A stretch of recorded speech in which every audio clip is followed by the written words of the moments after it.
जंतर मंतर पर धरना दे रहे पहलवानों को आज पहली जीत मिली। भारतीय कुश्ती संघ के अध्यक्ष बृजभूषण सिंह पर एफआईआर करने के आदेश हो गए। लेकिन हैरानी की बात यह है कि खिलाड़ी इस फैसले से बहुत खास खुश नजर नहीं आए। खिलाड़ियों की मांग है कि बृजभूषण सिंह का सांसद के पद से इस्तीफा होना चाहिए और उन्हें जेल भेजा जाना चाहिए। लेकिन एफआईआर होने के बाद भी बृजभूषण सिंह बेफिक्र नजर आ रहे हैं। उनका कहना है कि वो हर फैसले के लिए तैयार हैं। तो अब सवाल यह उठता है कि आखिर बृजभूषण सिंह हैं कौन? एफआईआर होने के बावजूद वो परेशान क्यों नहीं दिख रहे? आखिर इतना हंगामा होने के बावजूद बीजेपी उनके खिलाफ एक्शन क्यों नहीं ले रही? आखिर बृजभूषण सिंह को ताकत कहां से मिलती है? इसे समझने के लिए इस रिपोर्ट को ध्यान से देखिए।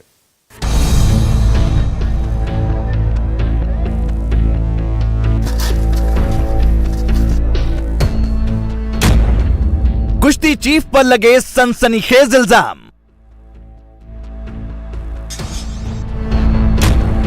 दंगल का पहला राउंड पहलवानों के नाम। उनको जेल में डाला जाए कि उनको हर एक पद से हटाया जाए, क्योंकि जब तक वो उस पद पर रहेंगे वो उस पद का गलत यूज करेंगे, जांच को प्रभावित करेंगे।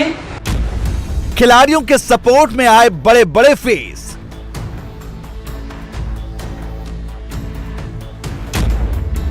आखिरकार बृजभूषण पर हो ही गया केस।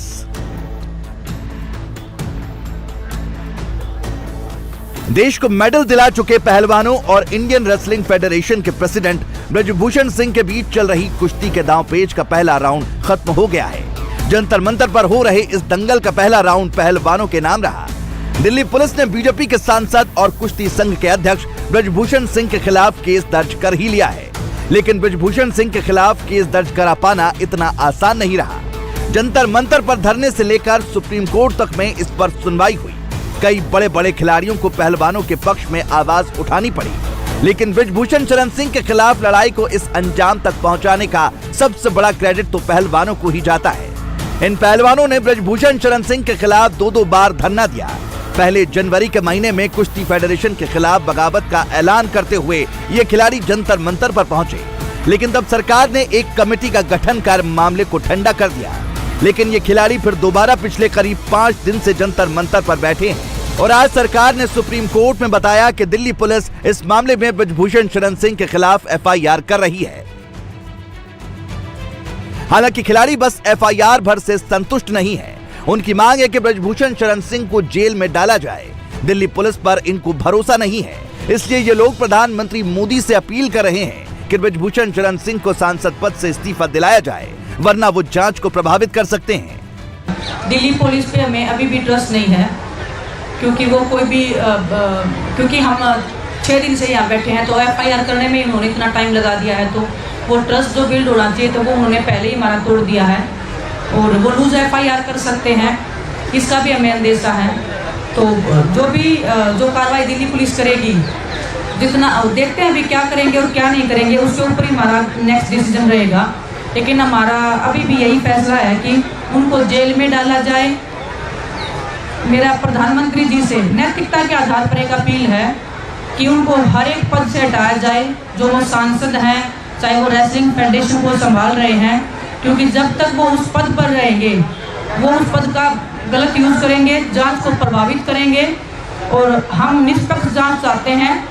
सुप्रीम कोर्ट पे हमें पूरा विश्वास है, देश की अदालत के सामने भी हम आए हैं, पूरे देश पे हमें विश्वास है कि हमारे साथ न्याय होगा। दिल्ली पुलिस ने बृजभूषण शरण सिंह के खिलाफ एफआईआर तो कर दी, लेकिन ये सब इतना आसान नहीं रहा। पर्दे के पीछे और पर्दे के आगे बहुत खेल हुआ। पर्दे के पीछे बृजभूषण शरण सिंह अपनी सियासी गोटियां बिठा रहे थे, तो पर्दे के आगे देश के दिग्गज खिलाड़ी इन पहलवानों को सपोर्ट करने आए। आज अचानक बहुत सारे खिलाड़ियों ने जंतर मंतर पर धरना दे रहे खिलाड़ियों के सपोर्ट में ट्वीट किए। वीरेंद्र सहवाग, हरभजन सिंह, इरफान पठान, कपिल देव जैसे क्रिकेट, ओलंपिक में गोल्ड जीतने वाले नीरज चोपड़ा और अभिनव बिंद्रा, टेनिस प्लेयर सानिया मिर्जा और बॉक्सर निखत जरीन जैसे खिलाड़ियों ने इन पहलवानों के समर्थन में ट्वीट किए। हालांकि इन सभी ने जंतर मंतर पर बैठे पहलवानों की बात सुनने और मामले की स्वतंत्र और निष्पक्ष जांच कराने की मांग की, लेकिन सबसे ज्यादा सुर्खियों में रहा टोक्यो ओलंपिक में गोल्ड मेडल जीतने वाले नीरज चोपड़ा का ट्वीट। नीरज चोपड़ा ने अपनी बात डिटेल में लिखी, लेकिन फिर भी बहुत ही बैलेंस तरीके से अपना पॉइंट ऑफ व्यू रखा। नीरज चोपड़ा ने लिखा कि खिलाड़ियों को इस तरह सड़क पर उतरकर इंसाफ के लिए लड़ते देखना काफी दुखद है। देश का प्रतिनिधित्व करने और देश का गौरव बढ़ाने के लिए ये खिलाड़ी बहुत मेहनत करते हैं। जो हो रहा है वो नहीं होना चाहिए था।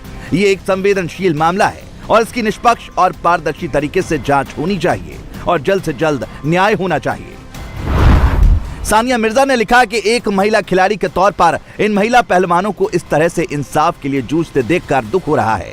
अगर हम इनकी उपलब्धि पर खुश होते हैं तो मुश्किल वक्त पर भी इनके साथ खड़ा होना चाहिए।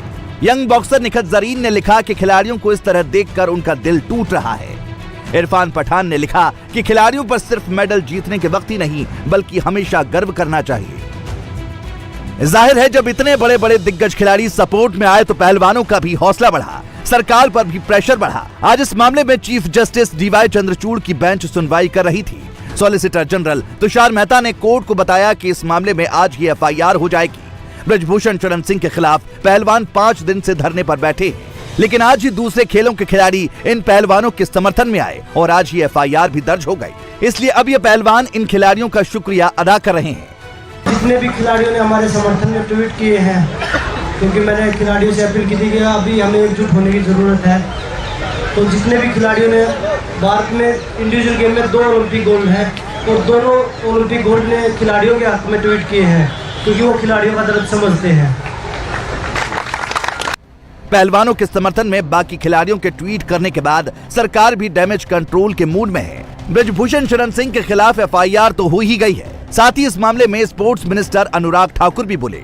अनुराग ठाकुर ने कहा कि उन्होंने खुद 2 बार खिलाड़ियों से बात की है। पहलवानों ने जिस तरह की कमेटी की गठन की मांग की थी वैसी कमेटी बनाई गई। कुश्ती फेडरेशन के चुनाव नए सिरे से किए जा रहे हैं। देखिए, पिछली बार भी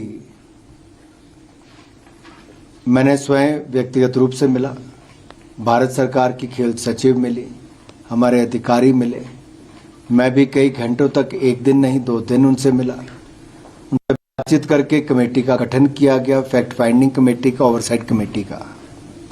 उस कमेटी के सामने जितने लोगों को पेश होना था सबको अवसर दिया गया, और अवसर देने का मतलब यह है कि जिसको जो भी बात रखनी थी वो रखें। जब ये कमेटी बनी उस कमेटी में भी महिलाओं को ही ज्यादा तादाद में रखा गया, और इसलिए था कि महिलाओं के सामने महिला अपनी बात खुलकर कर सकती है। सारे कदम उसी दिशा में है, एक प्रक्रिया है, और प्रक्रिया जब कमेटी की रिपोर्ट आई उसके बाद जो जो कदम उठाने उस दिशा में कदम उठा रहे हैं। लेकिन जंतर मंतर पर धरना दे रहे पहलवान अब आक्रामक मूड में हैं। अब वो इसे इमोशनल इशू बना रहे हैं। जंतर मंतर पर धरने की ऐसी तस्वीरें वायरल की जा रही हैं जिससे खिलाड़ियों के पक्ष में माहौल बन सके। जंतर मंतर से पिछले 2-3 दिनों से इसी तरह की तस्वीरें आ रही हैं। धरने पर बैठे ये खिलाड़ी सुबह सुबह अपनी ट्रेनिंग में जुट जाते हैं। जंतर मंतर पर एक छोटे से हिस्से में इन्हें धरने की परमिशन दी गई है। उन्हीं बैरिकेडिंग के बीच ये पहले रनिंग करके वार्म अप करते हैं। इसके बाद महिला और पुरुष पहलवान अलग अलग रेसलिंग करते हैं। ऐसा करने के पीछे खिलाड़ियों का मकसद ये दिखाना है कि जिस वक्त उन्हें अखाड़े का व्यायाम करना चाहिए उस वक्त कुश्ती फेडरेशन के अध्यक्ष ब्रिजभूषण सिंह की वजह से उन्हें जंतर मंतर पर ट्रेनिंग करनी पड़ रही है। ये पहलवान सरकार के रवैये से भी हताश और निराश है, इसीलिए अब वो सीधे मंत्रियों पर सवाल उठा रहे हैं। आज सुबह खेल मंत्री अनुराग ठाकुर ने कहा था कि वो 2 बार पहलवानों से मिले, उनकी मांगों के मुताबिक ही कमेटी का गठन किया गया। लेकिन आज बजरंग पुनिया ने अनुराग ठाकुर के दावे पर सवाल उठा दिए। बजरंग पुनिया ने कहा कि वो 12 घंटे तक मंत्री जी के इंतजार में बैठे और 12 मिनट भी बात नहीं हुई। इन पहलवानों ने जांच के लिए बनाई गई कमेटियों के काम पर भी सवाल उठा दिए। अनुराग ठाकुर जी ने हमारे फोन ही नहीं उठाए, कहाँ जाते हैं? उनके अधिकारी बोल रहे थे कि साहब अभी बिजी हैं। हमने तो बहुत बार ट्राई किया उनको कॉल करने के लिए, और वो बोल रहे कि हम 12 घंटे खिलाड़ियों से मिले थे। उनको पूछिए 12 घंटे में आप कितने मिनट खिलाड़ियों से मिले थे? अगर हम टोटल टाइम निकालें तो 12 मिनट मिले होंगे वो खिलाड़ियों से। और रही कमेटी की महिलाओं की बात, उनमें आपस में लड़ाई चल रही है, तो आपसी जो मतभेद उनमें, तो वो क्या खिलाड़ियों के साथ उन्होंने सारे सवाल ऊपर नीचे करके खिलाड़ियों के सोर्सेज के हिसाब से सोर्सेज के सारे सबको निकाल दिया कि खिलाड़ियों ने कोई सबूत ही नहीं दिया। अगर खिलाड़ियों ने सबूत नहीं दिया तो आज सुप्रीम कोर्ट ने आदेश दिया दिल्ली पुलिस को की एफआईआर की जानी चाहिए। इसी में मैं एक बात ऐड करना चाहूँगी, जो इंटरनल कमेटी जो स्पोर्ट्स मिनिस्ट्री ने बनाई थी उसमें एक सदस्य है राधिका श्रीमन। हमने उनका एक आर्टिकल देखा है उसमें उन्होंने बोला है कि एक लड़की ने हरासमेंट की शिकायत की थी, लेकिन सोर्सेज के हवाले से तो वो एक लड़की भी सामने नहीं आ रही। उसके बिहाफ पे तो FIR होना चाहिए था। पहलवानों के रुख को देखकर लग रहा है कि वो इस बार सरकार से आर पार के मूड में है। ऐसे में अब सवाल यह है कि सरकार आखिर इस मुद्दे पर डिफेंसिव क्यों है? आखिर वो बृजभूषण शरण सिंह के खिलाफ एक्शन क्यों नहीं ले रही? तो इसका जवाब जानने के लिए पहले ये समझना जरूरी है कि आखिर बृजभूषण शरण सिंह है कौन। उनके खिलाफ सेक्सुअल हैरेसमेंट जैसे गंभीर आरोप लग रहे हैं। आरोप लगाने वाले भी कोई मामूली लोग नहीं बल्कि कॉमनवेल्थ और ओलंपिक गेम्स में देश को मेडल दिलाने वाले पहलवान हैं। इन पहलवानों की तरफ से लगाए जा रहे गंभीर आरोपों के बावजूद भी अगर बीजेपी अब तक खुलकर बृजभूषण शरण सिंह के मुद्दे पर कुछ कहने से बच रही है तो इसके पीछे सबसे बड़ी वजह उनकी सियासी पावर है। बृजभूषण शरण सिंह की गिनती यूपी बीजेपी के बड़े नेताओं में होती है। वो बीजेपी के उन गिने चुने बड़े नेताओं में है जो अपने दम पर चुनाव जीतने का दम रखते हैं। पार्टी कोई भी हो, सीट कोई भी हो, बृजभूषण शरण सिंह को इससे कोई फर्क नहीं पड़ता। वो किसी भी पार्टी से चुनाव जीत सकते हैं। बृजभूषण शरण सिंह 6 बार लोकसभा सांसद रह चुके हैं। 1991, 1998 और 1999 में वो गोंडा लोकसभा सीट से जीते। 2004 का चुनाव उन्होंने बलरामपुर से जीता, जो अब श्रावस्ती जिला बन चुका है। न्यूक्लियर डील के दौरान वो बीजेपी का साथ छोड़कर समाजवादी पार्टी में चले गए और मनमोहन सिंह सरकार का साथ दिया। 2009 का लोकसभा चुनाव उन्होंने समाजवादी पार्टी के टिकट पर लड़ा और कैसरगंज से जीते। 2013 में मुजफ्फरनगर में हुए दंगों के बाद वो समाजवादी पार्टी छोड़कर फिर बीजेपी में आ गए। 2014 और 2019 के लोकसभा चुनाव में उन्होंने कैसरगंज सीट पर अपना दबदबा बरकरार रखा। राजपूत वोटरों में उनकी पैठ है। ये वजह है कि FIR होने पर भी वो परेशान नहीं है। बृजभूषण शरण सिंह कह रहे हैं कि उन्हें कोर्ट पर पूरा भरोसा है। वो ना तो पहले जांच से डरे ना अब डरेंगे। मैं न्यायपालिका के निर्णय से खुश हूँ और बेहद प्रसन्न हूँ और दिल्ली पुलिस को जांच मिली है और जांच में जहाँ भी मेरे सहयोग की आवश्यकता होगी मैं सहयोग करने के लिए तैयार हूँ। और न्यायपालिका से बड़ा कोई नहीं है इस देश के अंदर और मैं भी न्यायपालिका से बड़ा नहीं हूँ। उच्चतम न्यायालय का फैसला आया है, FIR लिखने का आदेश हुआ है।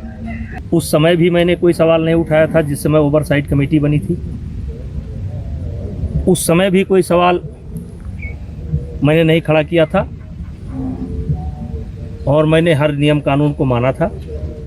इंडिया टीवी हर वक्त हर जगह डाउनलोड करने के लिए सर्च करें India TV news Google play store या ऐप स्टोर पर।